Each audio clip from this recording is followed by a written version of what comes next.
Mid-State Pools and Spas knows pools, in-ground pools to above-ground pools. Mid-State Pools and Spas has over 35 years in the industry, building over 3,000 pools. We build all of our own pools, never subcontracting the work out. So if you're ready to build a pool, renovate a pool, or if you need weekly maintenance or liner replacement with a full 20-year warranty, call the professionals at Mid-State Pools and Spas. Visit our showroom today at 2273 Veterans Boulevard in Dublin and see the new line of Marquee Spas. For the ultimate in hot tub experiences, choose Marquee Spas. Also see our new selection of casual patio furniture, available now at our showroom, Mid-State Pools and Spas, where we know pools. In the path that is straight and narrow, leading us forward each day. And though we have problems, Jesus is faithful, all our needs will supply. The time is now nearing for His appearing, for our heavenly flight. Someday we shall see Jesus, someday by and by. Someday these eyes shall behold Him in that city on high. We must not linger, we must keep moving. Jesus is leading the way. Shouting and singing, joy bells ringing, we shall see heaven someday. Someday we shall see Jesus, someday by and by. Someday these eyes shall behold Him in that city on high. We must not linger, we must keep moving. Jesus is leading the way. Shouting and singing, joy bells ringing, we shall see heaven someday. We must not linger, we must keep moving. Jesus is leading the way. Shouting and singing, joy bells ringing, we shall see heaven someday.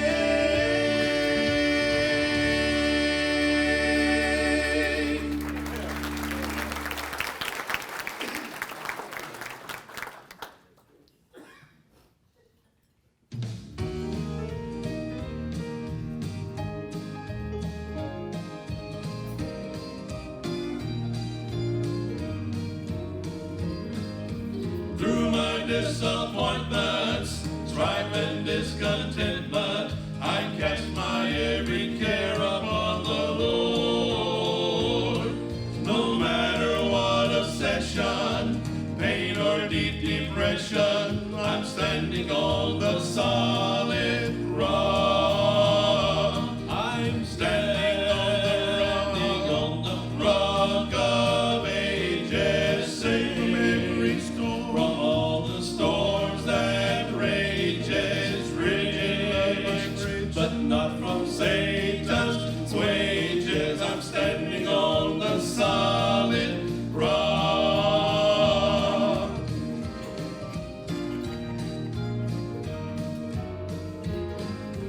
Now I'm pressing onward, each step leads me homeward. I'm trusting in my Savior day by day. And close is our relation, firm is His foundation, so on the solid rock I'll stay. I'm standing on the rock of ages, safe from every storm, from all the storms that rages, but not from Satan's wages. I'm standing on the solid rock. I'm standing on the rock of ages.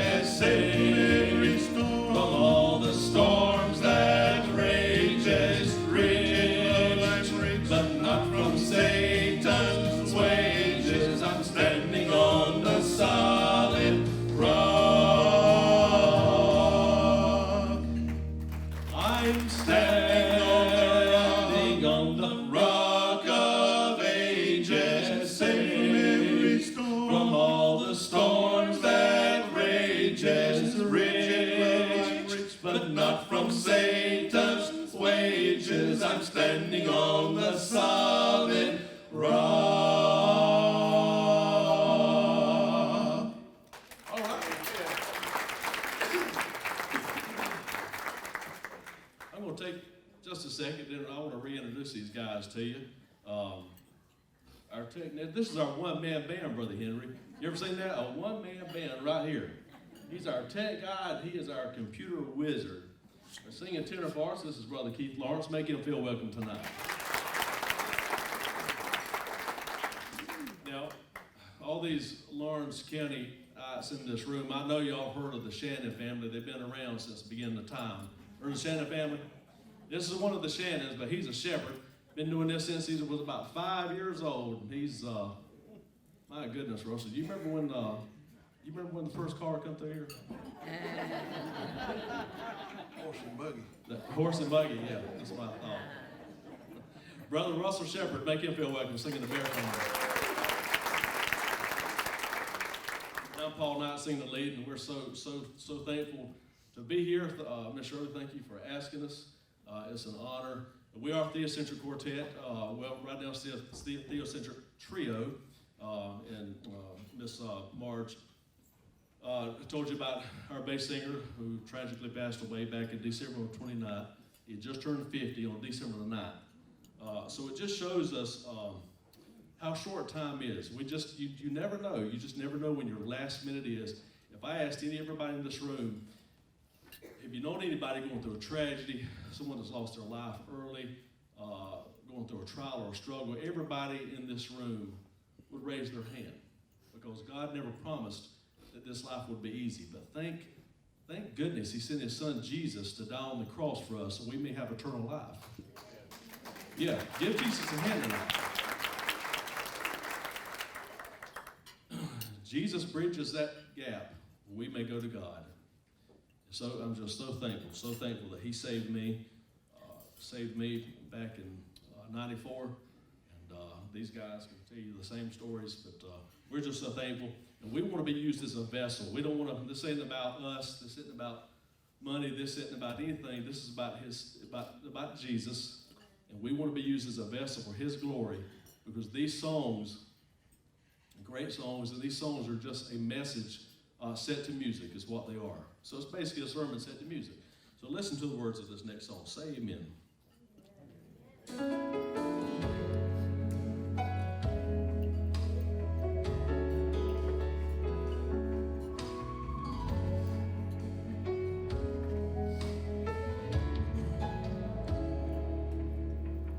We're all on a journey, and we're called to walk by faith. There'll always be the mountains and valleys in our way. But right here in this moment, may our strength be renewed as we recall what God has done and how we've seen him move.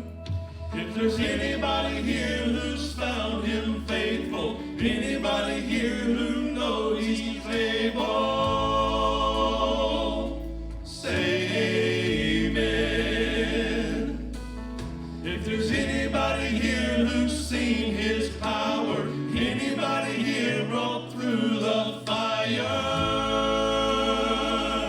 say amen.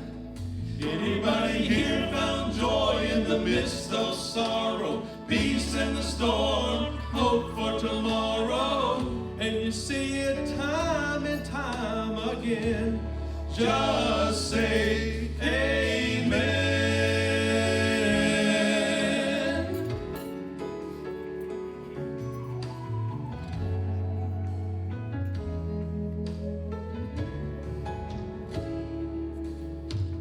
Sometimes through the darkness it gets hard to see, but be bold and courageous and follow where he leads. Greater is the one who's in us than he who's in the world.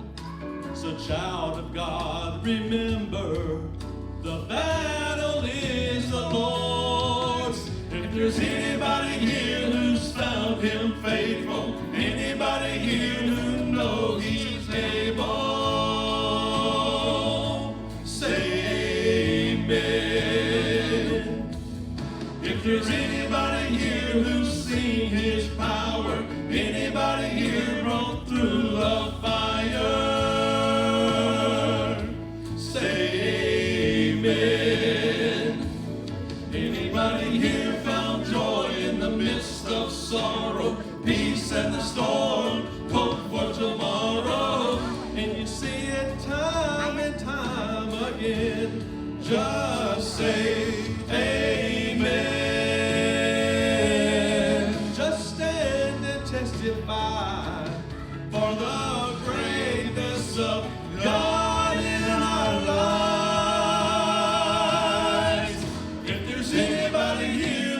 found him faithful. Anybody here who knows he's able, say amen. If there's anybody here who's seen his power, anybody here brought through the fire, say amen.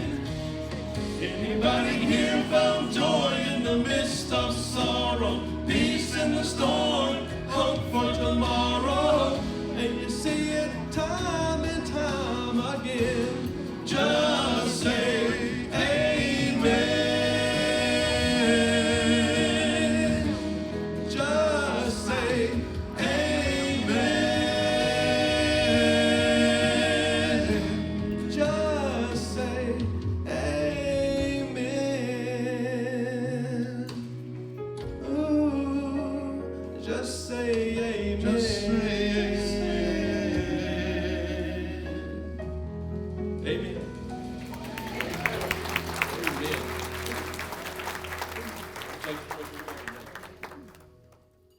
I'm Heath Richter, and we just want to invite everybody to come on down to the Houston Clinic and check us out at our new facility. We've been in Dublin for a while now, obviously, but have a new office here, and we'd just like you to come down and see some of the new stuff we're offering. And if you need to get checked out, we'd be glad to do that for you. We've got able to do some ultrasound-guided injections now, and physical therapy, and just a little bit better space, so hopefully we can get you in and out of here a little bit quicker. Come by and see us today at our brand new location, the Houston Clinic, Medical Drive in Dublin.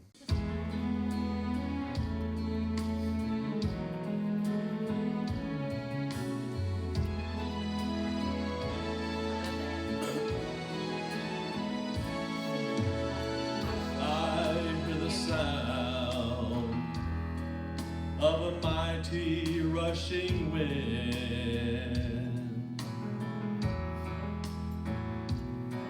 and it's closer now than it's ever been. I can almost hear the trumpet as Gabriel sounds the call,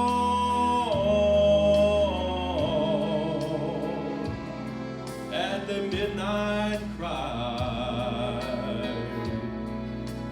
we'll be going home. When Jesus steps out on a cloud to call his children, the dead in Christ shall rise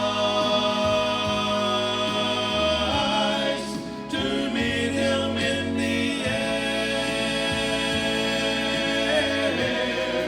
and then those that remain will be quickly changed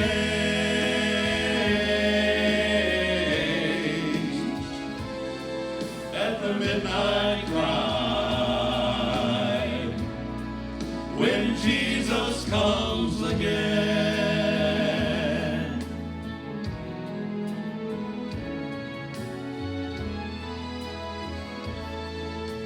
Listen to these words right here. I look around me, I see prophecies fulfilling,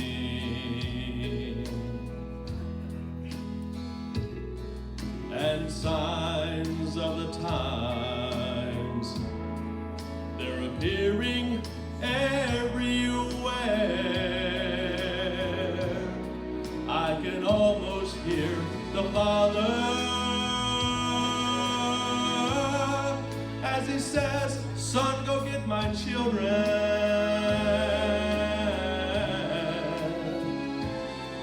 At the midnight cry, the bride of Christ shall rise. When Jesus steps out on a cloud to call his children, the dead in shall rise to meet him in the air, and then those that remain will be quickly changed.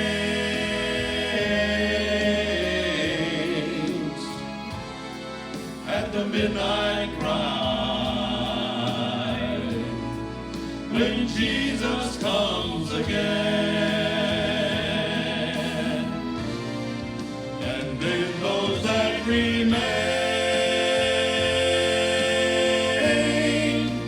will be quickly changed.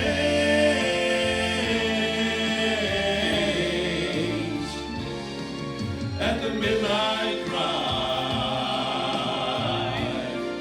when Jesus comes again.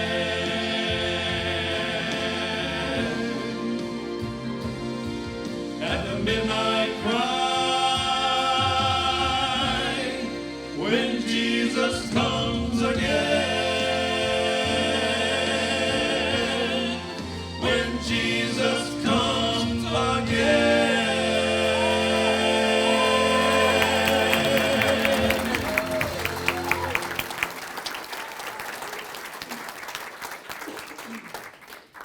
Thank you so much.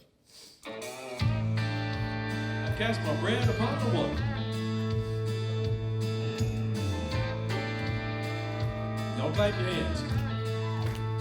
I cast my bread upon the water by helping my brother struggling on life's stormy seas, and I'll be sowing a good seed by doing a good deed, and that'll come back to me. Well, I picked up the good book and took me a long look. I believed in each and every part, but I'll sure rejoice in knowing about the reaping and the sowing. I really took that lesson to my heart. I cast my bread upon the water by helping my brother struggling on life's stormy seas, and I'll be sowing a good seed by doing a good deed, and that'll come back to me.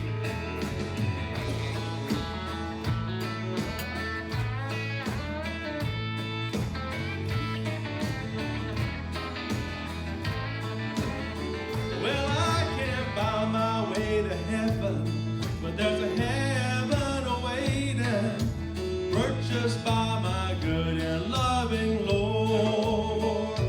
And I'll go on striving, trusting and surviving, holding on, expecting my reward. I cast my bread upon the water by helping my brother struggling on life's stormy seas, and I'll be sowing a good seed by doing a good deed, and that'll come back to me.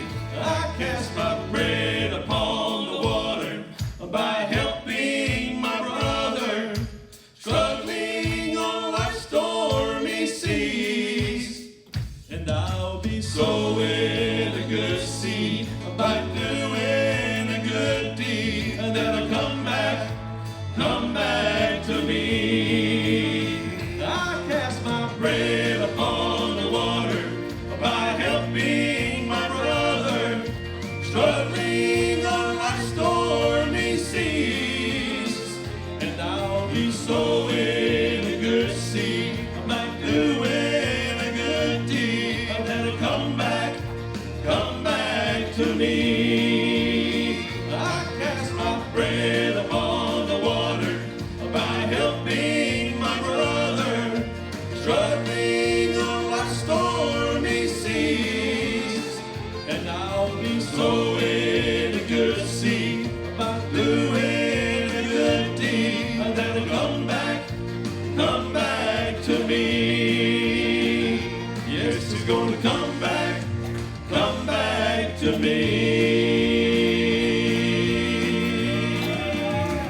I believe in a hill called Mount Calvary. I believe whatever the cost, and when time has surrendered and earth is no more, I'll still cling to the old rugged cross.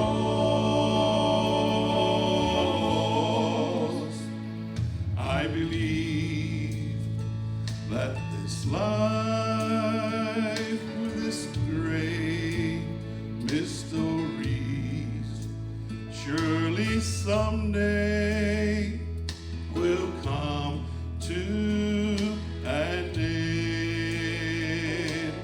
Oh, but faith will conquer the darkness and death, and will lead at last to my friend.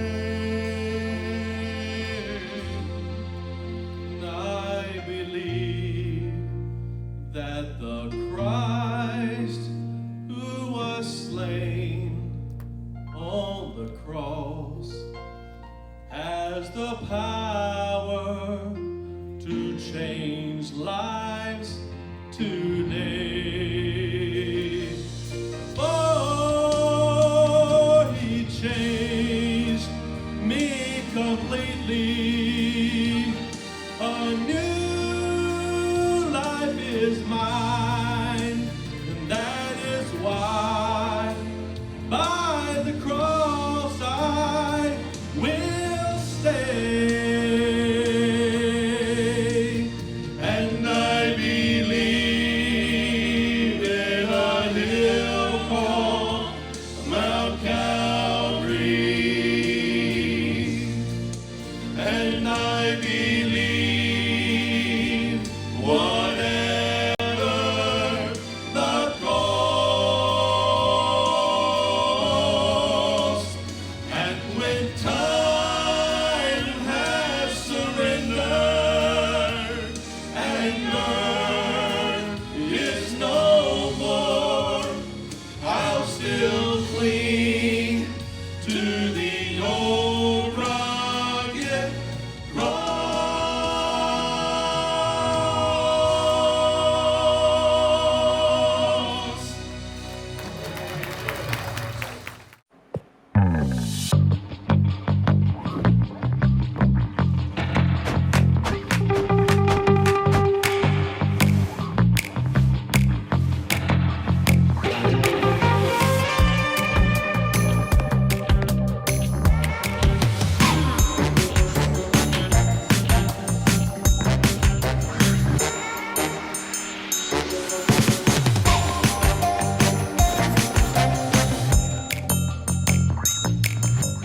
Quality products and installation since 1985. That's Four Seasons.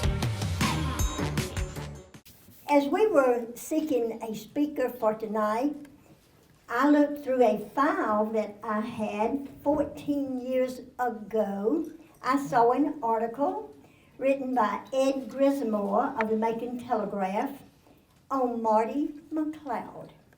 And I said, I know that young man.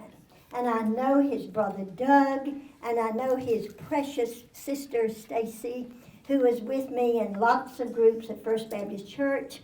And I thought, when Ed Grismore described him as an amazing man of the cloth, wow, did he know Marty. So I called Marty, and I said, Marty, would you be willing to come to Dublin, Georgia, and speak to us for guest night? And I'll give you some time to pray about it. And you can call me, he interrupted, he said, I feel compelled. I've never had such an exciting answer. And immediately I thought of, by love compelled. And that comes from 2 Corinthians 5:14. And that means glorify God by being compelled by God's love to share, to give an answer to everyone who asks you to give the reason for the hope that you have in Christ. Amen. And that came from 1 Peter 3:15 and 16.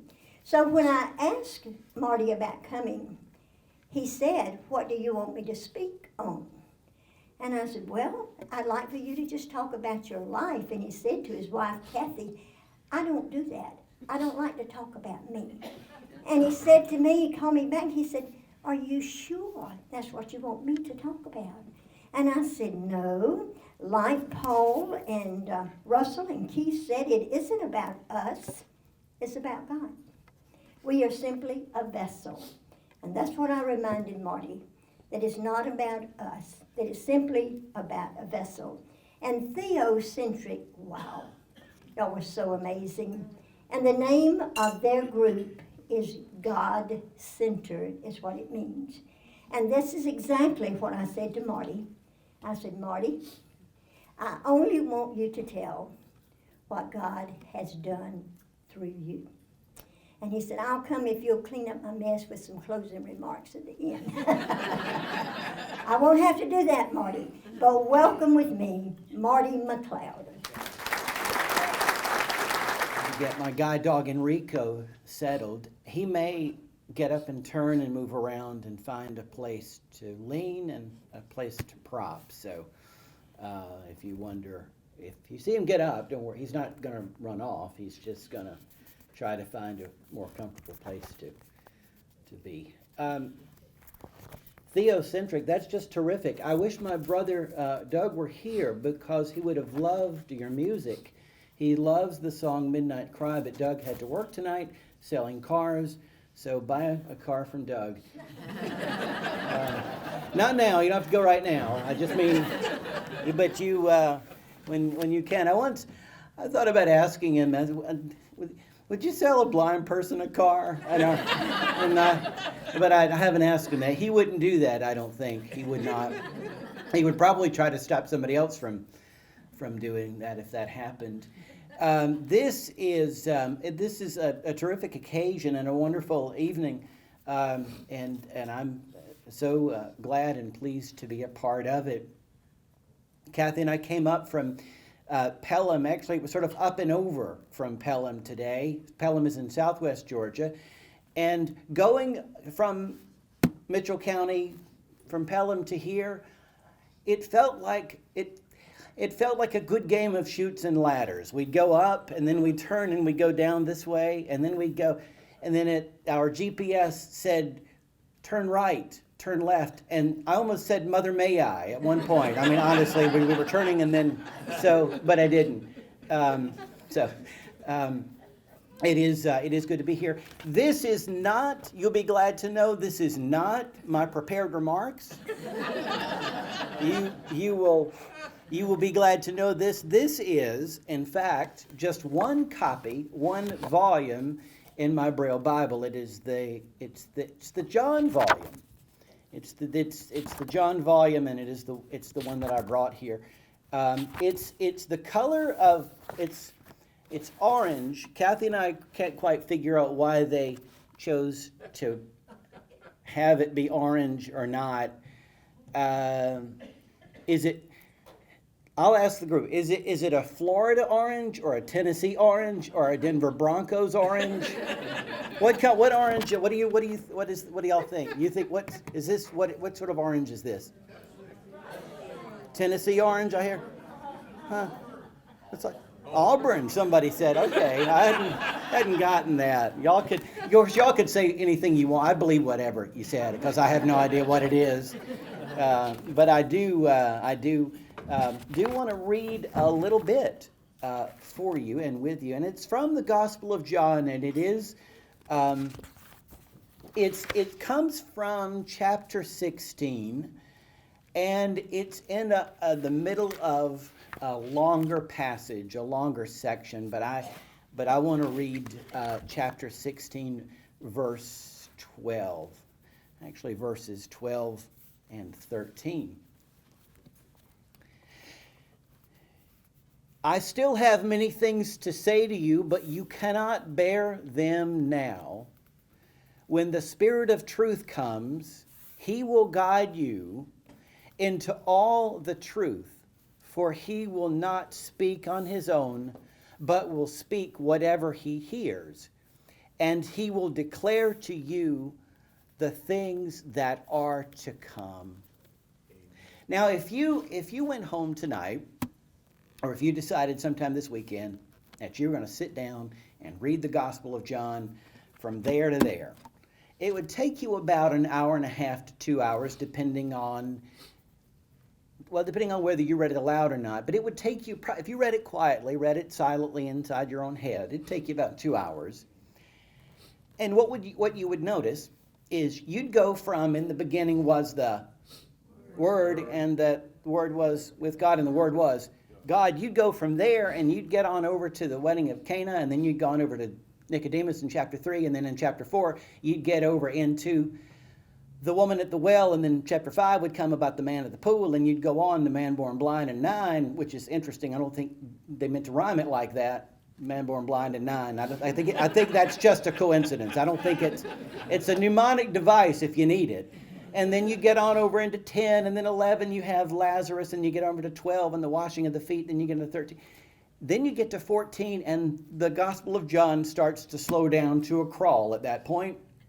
Because what you have is, and what you hear is you hear Jesus talking with his disciples. You hear him talking for 3 whole chapters. He goes on like this, 14, 15, 16, and then in 17 there's a prayer, and his disciples get to hear Jesus talk to God.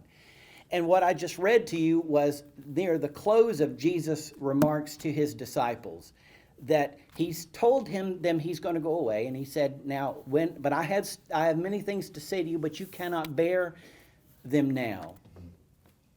I think this is one of my favorite verses in all the Bible, because it speaks the truth of life. It sounds like the alarm that I set to wake up by. If y'all have gone to sleep already, I'm in trouble. We hadn't just... Now, I'm not picking on whose alarm that is. And I am not. I cannot see you, so I have no idea who that is. I have no idea. And don't pick on that person either. Don't do that. Don't pick on that person. First Lawrence Bank invites you to experience banking at its best. Whether you have personal or business needs, we're a full-service bank big enough to handle all of your banking needs and small enough to provide you with that personal touch you've grown to expect from a community bank like First Lawrence Bank. Looking forward to your future? That's First Lawrence Bank in Dublin and Dexter. Member FDIC. Allen's Heating and Cooling is your licensed Amana equipment dealer. Trust Allen's Heating and Cooling to install and service your heating and cooling unit. Allen services all brands, and with the purchase of a new Amana, offers a lifetime compressor warranty. Call Sean Clark or any of his friendly staff at Allen's Heating and Cooling, your Amana dealer. Amana lasts and lasts and lasts. What I like about this verse, about these 2 verses, is it just speaks the truth. If we knew everything that was going to happen to us, we could not bear it. We could not function. We could not deal with it. We could not manage. We literally could not get out of bed in the morning if we knew everything that was going to happen to us. And so Jesus' wise words are, there are many things I have yet to say to you, but you cannot bear them now. When the Spirit of truth comes, he will guide you into all the truth. There are things that happen to you all the time that if you knew they were going to happen, you just would have done something else that day, I'm sure. You'd have made different plans. You'd have not gone there. You'd have done something entirely different. with your day. My relationship with God, to follow Ms. Shirley's lead, started early. It started in Dodge County. It started when I would go to my grandparents' house in Chester, Georgia, and I would go, and I went over there, and when I was about 4 years old, I happened to find, do you remember this, Stacy, at all? I happened to find what used to be, do y'all know what this is? Do you remember this? Does anybody? I've only seen one of these ever. It's an egg scrambler? It's a potato masher? It's a what? What is this? A whisk. Not sure what it is. All I know is what I used it for. I've not seen one like this since. I have not. But what I used it for when I was about 4 or 5 years old, I used it for two things. It made for a great percussion instrument. It was great. I was 4 years old and going to town with that thing, and I'm sure I drove my grandparents and my sister and brother crazy with this thing. It made for a great, I don't know what you'd call that instrument anyway. It's kind of a springy thing. But it was also my microphone. And what I would do is I would get up, I'd stand up on the ottoman. I mean, had to be taller somehow. And I'd stand up on the ottoman and I'd preach, and I'd try to preach. I did what I thought what preaching meant. And I got up there and I stood up and I said, God said be good. That was my sermon. That was about it. God said be good. And then I'd go to church with my grandparents, and I added to the sermon a little bit. And I'd say, today we're going to talk about Jesus, and we're going to talk about God, and we're going to talk about the Lord, as if they were two different people, and the devil. We're going to talk about Jesus and God and the Lord and the devil, like 4 people were gathered together having a conversation. But in my mind, they were different. That the Lord was different from God, you see, and then Jesus was Jesus. And so I would stand up and I would preach like that and do the best I could with it. And I'd go to their church. Now, their church was very different from the First Baptist Church. They were both Baptist churches, but they were very different from one another in a very distinct way. And I will demonstrate this if that's okay with you.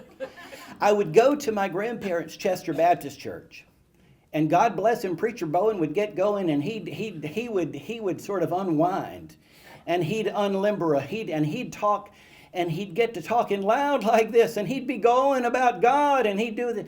And I used to lean over my grandmother. Why is he talking so loud? Why is he talking so loud and so fast? Is he happy or is he sad? I couldn't tell, because there was in his voice, there was a thing that he would do, and he would do this thing. And I didn't know what that was, because you see, here in town, we'd go to First Baptist, and Jim Brown didn't talk like that. Jim Brown didn't talk like, and then later on, Lamar didn't talk like Lamar. He didn't talk like that at all. Jim would say, he'd say, I had an interesting, I was doing some reading this past week about the devil, and I find it very interesting, and he talked like that, and I thought, but it's church, and it's the same, but it's not the same at all. And I was curious about this, so curious, in fact, that I decided to be on the radio one Sunday night. You see, the idea was because First Baptist was on the radio, I wanted to be on the radio, and I thought, well, I'd gotten in trouble for calling in WMLT Swap and Shop. My dad told me not to call in. I was homesick one week. I know, that's right. Oh, no, it's right. I heard it from over there. And he said, I'm going to go out in the yard for a second. But I don't want you calling in the radio station. He knew what I was going to do. He knew what I was going to do, Stacy. He knew this. And I shouldn't have called in. I just wanted some sympathy. So I called in the radio station, and I said, hello, Swap and Shop. I said, I got a cold. You got a cold? Uh-huh. I'm sick. I'm home today, and I'm sick. Well, I hope you feel better. Uh-huh. Bye. My dad came in. call the radio station. I'd like to tell you that I told the truth at that point.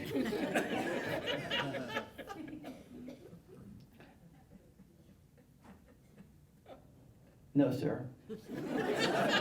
Are you sure? He knew I had. He'd heard me outside. Well, later on, I decided to be on the radio in church, and I decided what I would do is I would make noise in church. Oh, that's right.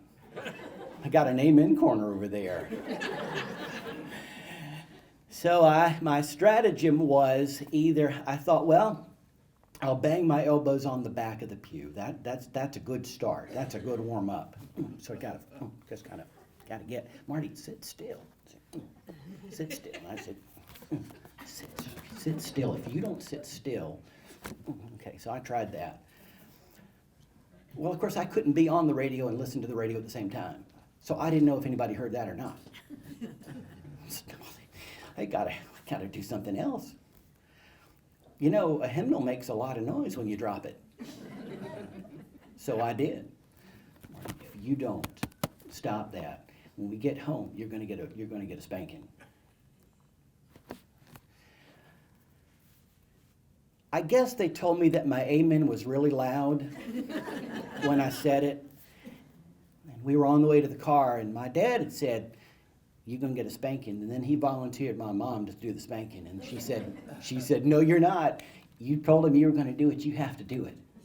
So he did it. And every time I hold a hymnal now in church, I'm very careful lest somebody grab me by the arm and say, "If you don't, when we get home," that was my early encounter with church.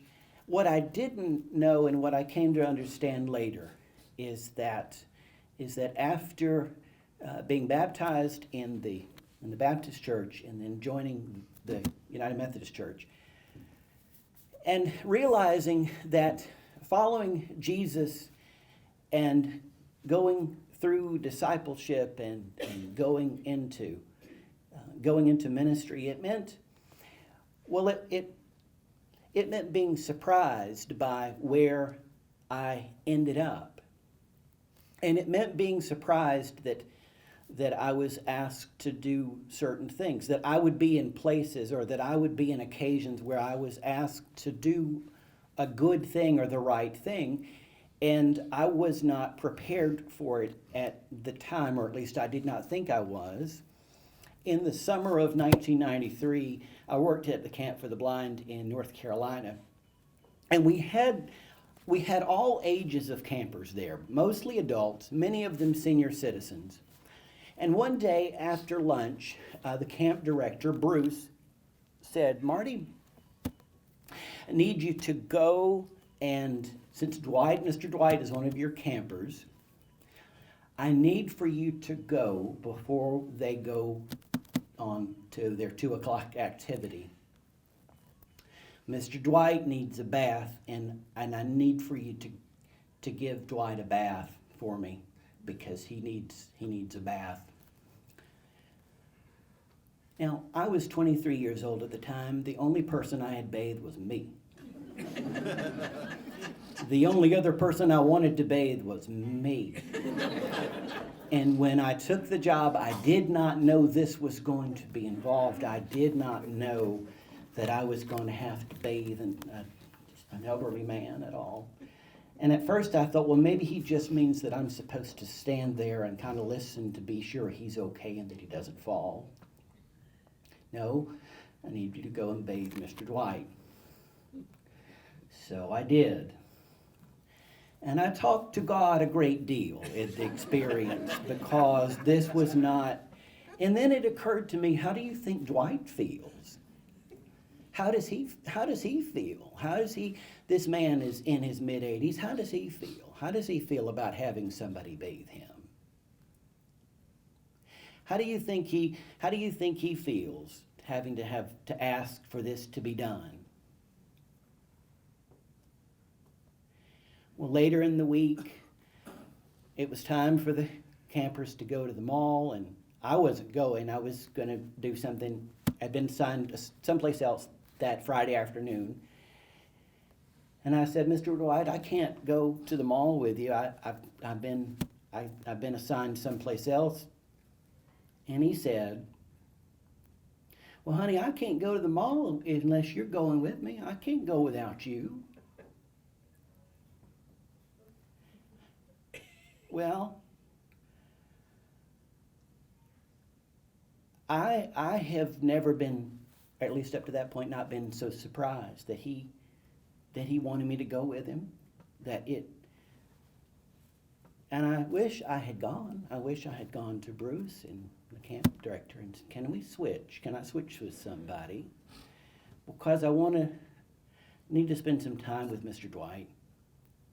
Now, I'm sure he's gone on to be with God long, long time ago, but I've never forgotten the gift that the Spirit of God gave to me at that time and on that day. That if you told me earlier in the year that I was going to have to do that, I could not have borne that. I couldn't have heard that. I was not in a place to hear that this was what I was going to be asked to do. But I was asked to do it.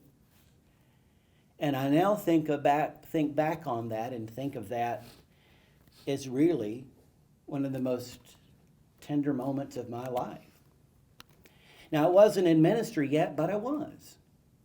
Just like all of you. You're not in ministry, you're not preachers, but you are all of us in here, ministers. You all bring the good news. You all bring and bear the good news, and you bring and you are the hands and the feet and the voice and the eyes and ears of Christ. Century 21 Durden Cornegay would like to take this opportunity to thank you for another terrific year. And on behalf of all the agents at Century 21, including Charlene Lamb, David Deeves, Delton Lamb, Benny Helton, Jay Brantley, Raina Duberly, Karen Widmer, Brian Howell, Jennifer Bradley, Ruth Watson, Sarah Colby, Jim Jarrett, Charlene Brantley, Jody Tanner, Yvonne Robertson, Pam Tillery, and broker George Durden. Thanks for another great year. If you're buying or selling a home, commercial property, or land, count on the professionals at Century 21 Durden Cornegay. For more information, log on to c21dublin.com. Century 21 Durden Cornegay, broker George Durden.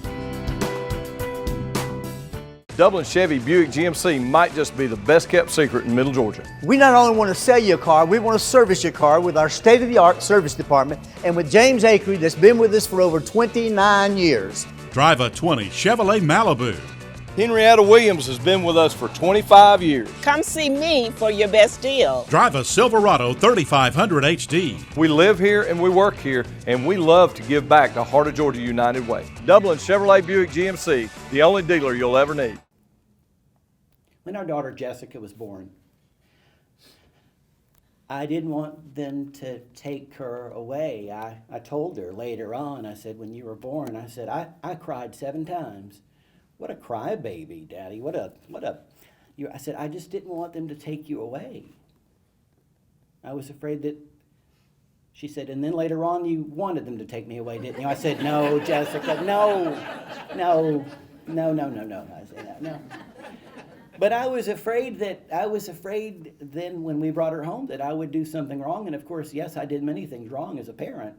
There was not the question of whether or not I would do something wrong, but whether, and I would handle her carefully. And so finally my mom said, you're not going to break her. She's not going to break. She said, first of all, think about what she went through to get here. So there's that. There's that. I was there for that too, and we don't need to go into that. I'm just telling you now that she went through a lot. And Kathy did. We all did, and so it was. And I thought, yes. And then she said, and nobody's grading you on this. Nobody's grading you on whether. No one's standing over your shoulder. You're not trying to pass a test. You just love her. That's all. You just do, and yeah, you'll make mistakes, but you love her the best you can. You do the best you can. So that's what I've tried to I've tried to do. And she could not be here. She's actually working tonight. Doug is working, and Jessica's working. Not at the same place. Jessica's working at TJ Maxx up in Kennesaw. So, but I found that I was given what I needed at the time. One last story. They're stacking plates back there. Usually, when plates get stacked, that's Morrison's code for it's time to go home. Actually, that's sort of S&S cafeteria code for. You've heard of SOS? That's S&S for let's send these dear people home. But I haven't said anything about my guide dog. This is my third guide dog. When I got my first guide dog, though, in 2002, I went there, and I was excited to go and get my first guide dog in Palmetto, Florida. I went there, and Kathy dropped me off, and I was scared, but really excited about it. And I had my cane there, my folding cane, and I was ready to get my dog the next day. And my teacher, Ann, came by the room, and she said, just checking on you. I said, I'm doing good. She opened the door. She said, by the way, your cane here, you won't need that after tomorrow. You'll have your dog. And so you won't really need your cane after that, so I'm just going to go ahead and take your cane. I want to say, no, you cannot, no. No, hold on just a second. You wait a minute. I thought that I was going to use the dog and the cane together. I thought that's how this worked. No. When you get your dog tomorrow, you won't need the cane anymore. You won't need that. And I wanted to say, oh, yes, I will. Because that's just how I've gotten around for years. And, oh, yes, I will. I need the dog in this left hand and the cane in the right hand. Oh, yes, I will. I need both. She said, I'm just going to go ahead and take this now. Because you'll need that. And she took my cane. Well, I wanted to get on the cell phone and call Kathy and say, we've had a change of plans. How far are you from the school? Can you turn around? Can't do this. I'm not going to do this. These people are mean. They are cruel people. They took my cane. They're mean to blind people here. Next thing you know, they're going to rub out all the braille in the books if you do something wrong. You're going to scratch all the... That doesn't hurt it, by the way. See, scratch. Well, supper's in about 45 minutes. Okay. I thought, well, there goes the cane. What do they come and take next? Well, they did. I got my first guide dog the next day. His name was Roderick. Some of you got to meet Roderick. I know Wayne and Connie got to meet Roderick, and some of you got to meet him as well. Henry King remembers Roderick from being he was a bigger dog. But they said, you have to learn to trust this dog. You're going to have to learn to trust this animal when you go across the street. Now, let me clear something up about going across the street. That guide dogs don't know how to tell whether the light is red or green or not. That's something that I listen for and listen to. He's trained not to walk if I try to walk out into traffic, but he is not trained to. He can't tell the colors. Okay, so that's just a parenthetical. That's your PBS moment for the night. That's your. I mean, you don't have to call in and pledge or anything. I just mean I'm telling you that. So in case you see a guide dog and you think, that's so sweet, I wonder how they can tell the dogs to differentiate between red and green. They can't. But I had to learn to trust. I had to learn to trust my guide dog. And when I said forward, I had to learn to go forward, and it was really hard. But I found what you found to be true, and that is that the Spirit of God gave me strength and other people to help me through. So it wasn't just a head. It wasn't just the spirit thing that you have. It's just in your head, and you have it, and you know you have it. It's you know God's Spirit is there, but it comes through other people, and it comes through music, and it comes through experience with other people, and it comes through your church family. And so in those moments, I realized I can follow this dog. I can. I can do this. I really can. I didn't think I could at first, but I really can do this.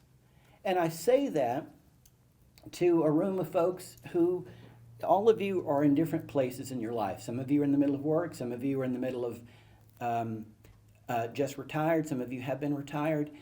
And there will be moments in which a change will happen to you, a transition, as we call it, will happen, and you'll go through, and you're not sure that you can do it. You're not sure that it is possible.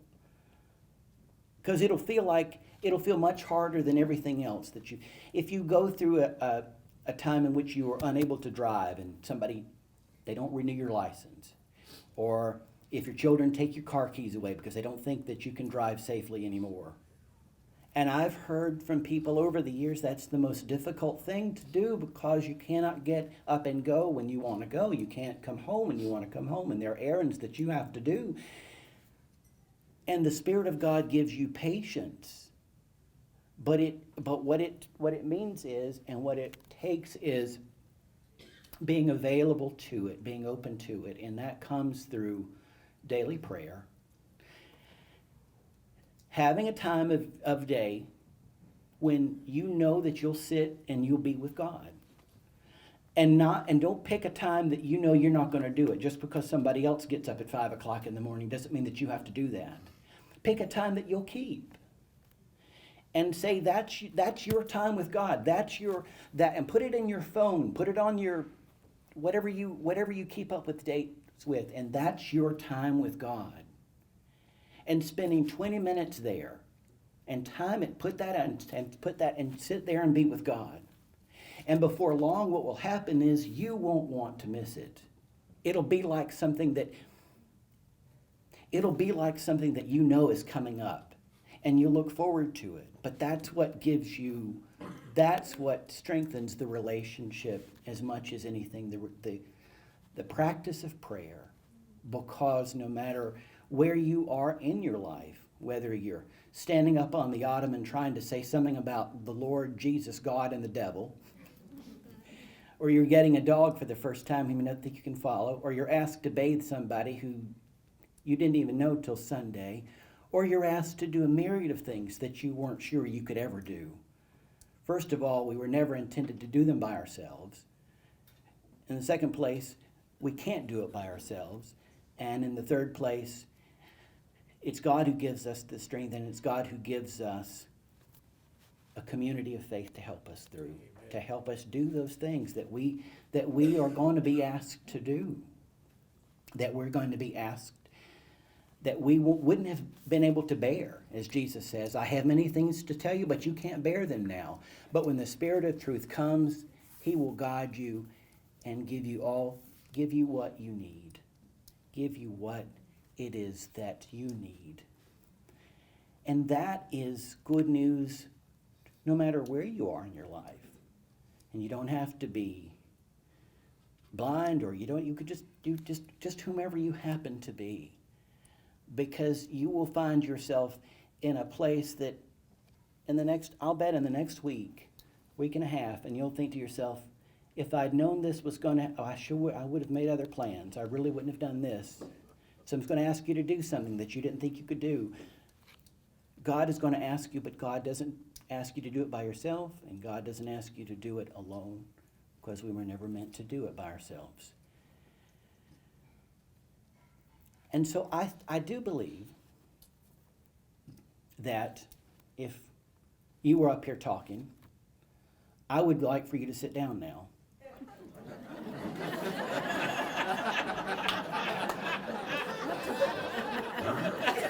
I would wish that you would sit down and stop talking.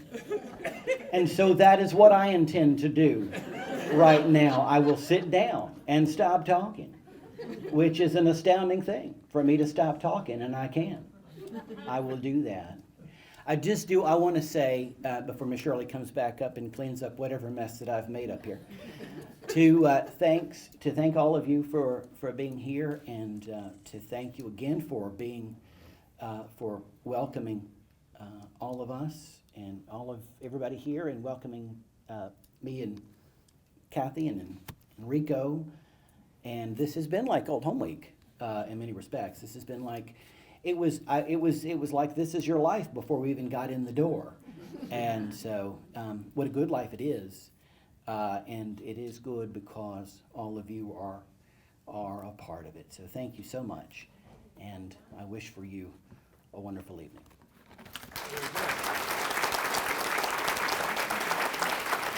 Marty didn't learn that with 9 years at the Academy for the Blind in Macon. He didn't learn that for 3 years at Dublin High School. He didn't learn that by graduating from Davidson's College. He didn't learn that by attending the theology school at Emory and graduating there. He learned that by walking with God. Amen. You know, when Peter and John stood before the Sanhedrin, and they said to Peter and John, these are unlearned, ordinary men, but you can tell that they have walked with Jesus. And you truly can tell that Marty has, and Marty has shared, and Theocentric, I cannot thank you enough for the uplifting and beautiful praise music that you brought to this group tonight.